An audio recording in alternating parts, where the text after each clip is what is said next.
Good morning. My name is Kauai Fitt and I'm a realtor here in Anchorage, Alaska. Today we're going to be talking about the should I or shouldn't I before selling your house.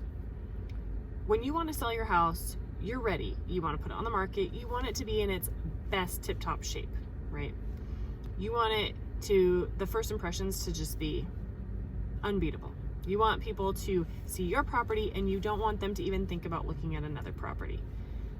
When people ask, should I have the carpet replaced? Or should we paint? Those kind of questions. My response is what will make you feel the proudest of your property? I understand that some buyers will come in and they will hate the carpet and they will replace the carpet themselves as soon as they buy it. I understand that some buyers will come in and say, oh my gosh, I wish the sellers wouldn't have just repainted this whole wall because I will change it a different color. I understand that. But when you're thinking about getting professional photography taken, you want those photos to turn out as nicely as they can. So if you're looking at your carpet and you're questioning, should it be replaced or not? If you can see those cow tracks, like the main area of where you've been trafficking through your house in the carpet, you can see where the pad has started to cave in and wear down. If you can see those and you're kind of making that kind of a face when you look at it, it's probably a good idea to have the carpet replaced.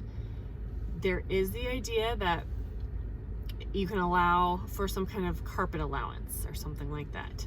You can always do that, but the more people who come see your property and the more people who are enticed to come see your property through the beautiful photos that you're going to be having online, that's where you're going to be getting potential buyers. If you have kind of crummy photos and your carpet does not show very well, or you really needed a paint job and you didn't do it because you were going to allow for a paint allowance or something, then you could be potentially pushing off buyers who could have wanted to buy your place.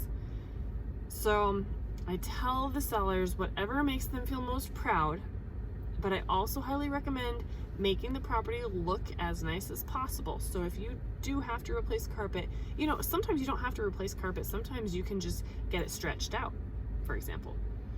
What else? Painting can take a lot of work. The prep time is incredible, but if you're going to need paint and you're going to need a new carpet, I recommend installing the carpet first. So have the carpet installed first, because those carpet guys, when they have those big rolls and they're pushing the rolls around inside the house, they can mark up walls like no other. So don't have the walls painted and then get your carpet installed. Do carpet first and then paint. All right, those are the should I, shouldn't I answers that I have for you. If you have any questions, make sure to leave them below and I'll get back to you as soon as I can. Thanks.